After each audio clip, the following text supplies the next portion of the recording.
Alright, so we're going to make a pot roast for a 3-quart slow cooker. It's going to be a garlic herb pot roast. And so here it goes. We're going to start off with, we got our crock pot right here. We're going to get 4 potatoes.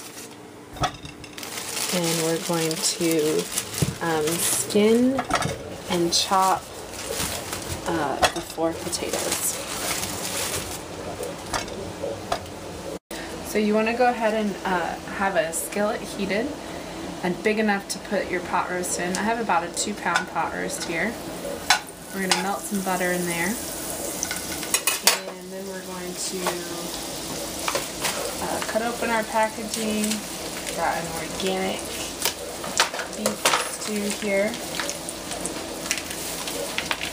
And we're going to add that to the pan. I'd say don't get much bigger. This is like 2.14 pounds. Don't get much bigger than 2 pounds for a 3-quart sauce or 3-quart slow cooker. I'm going to add some whole wheat flour. This is optional. I like to add a little flour on the outside of my pot roast. Give it some good flavor. Make sure you don't double dip the hand that's touching the raw meat into here. You want to not spread any bad germs into there. And we're going to just put that.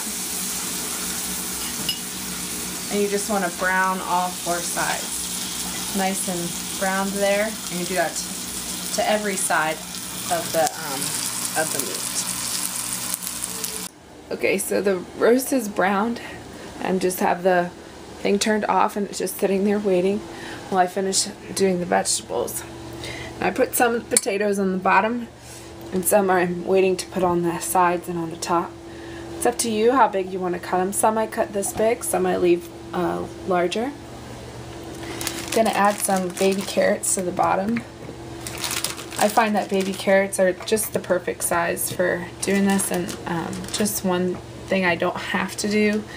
Obviously someday I do want to, just have carrots from my garden, but it's the middle of winter here and I don't really have any right now. So next we're going to chop an onion. Delve right into it. I just like to leave the skins on sometime and chop through that, and just find it easier to pop that outer layer off. And I'm done with that. Peeling an onion can be quite the task.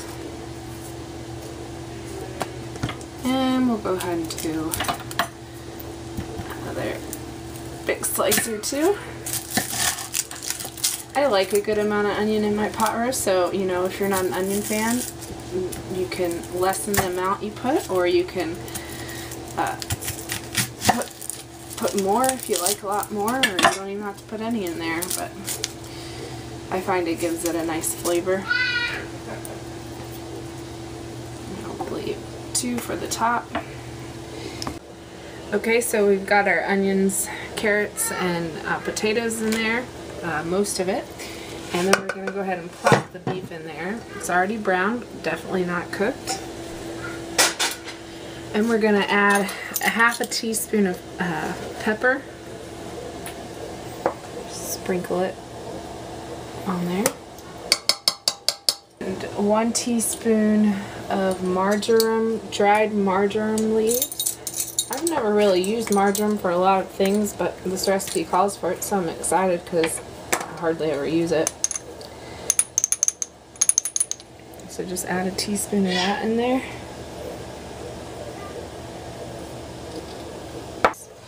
One teaspoon of thyme leaves. Sprinkle that in there. ½ teaspoon of dried oregano. We'll just fill this halfway. Here we go, and this is the oregano from our garden. It has a very potent smell to it. So we're gonna add 4 cloves of garlic. So we've got, that's 1, 2, 3, 4. And we're just gonna, I like to just use the garlic press. It's easier. I know some people prefer to just chop it up themselves, but I love my garlic press. Just press that onto there. Do the other 2.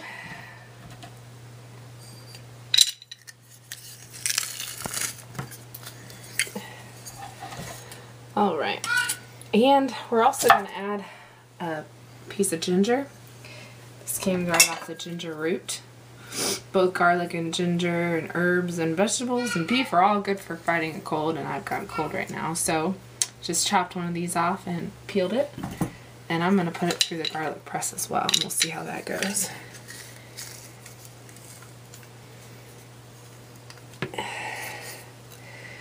And it did pretty good, but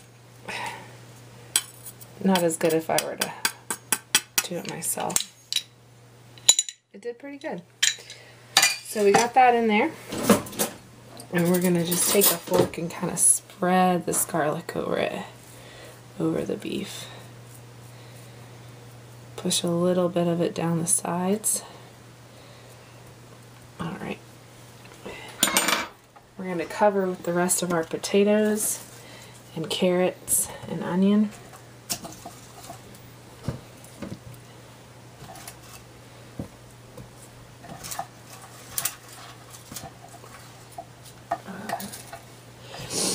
You can just smell all the flavors in here. Well, probably everyone else can smell better than me, but I got our stuffed nose. But add some carrots on top.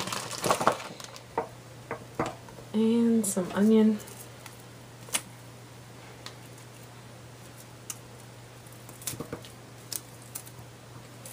Now if you like your onion more chopped, you can do that. I like to have the large rings in with my pot roast. Plus it's easier for people who don't like onions to pick around it. So, alright, and then the last step. Now we're going to cover with about 10 ounces of beef broth. If you have homemade beef broth, that is so much better than store-bought. And I'm excited for the day when I start making my own broths. This is a 14-ounce can, so I'm going to leave a few ounces on the bottom. Now we're just going to add the lid and turn it on low. Make sure it's plugged in.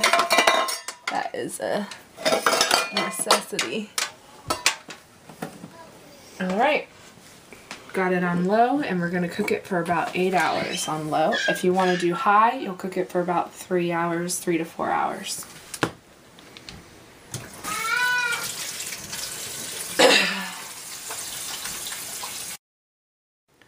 Okay, just opened it up. Insides are cooked, so I'm going to go ahead and cut up the beef and serve it up. Okay, we got the stew in the bowl, and I always like to add salt to mine, and I'll go ahead and add some of this Himalayan salt I got for Christmas. So I've got my delicious pot roast. Guys, just something that would be so good with it is some rolls. I really would love to have rolls with my pot roast. Can you guys do that for me? Can you get me some rolls for my pot roast? Oh my gosh! Thank you so much! You guys are awesome. Thank you. You're the best subscribers ever. Alright, well thanks for watching my video. I hope you liked the recipe. I did try it, and I think that next time I'll probably just do water like I normally do instead of broth. I usually just do water, and it tastes delicious, and the broth tastes good too, but my taste just prefer water. So it's up to you, and yeah, hope y'all are doing well and staying healthy, and thanks for watching. I'll see you next week.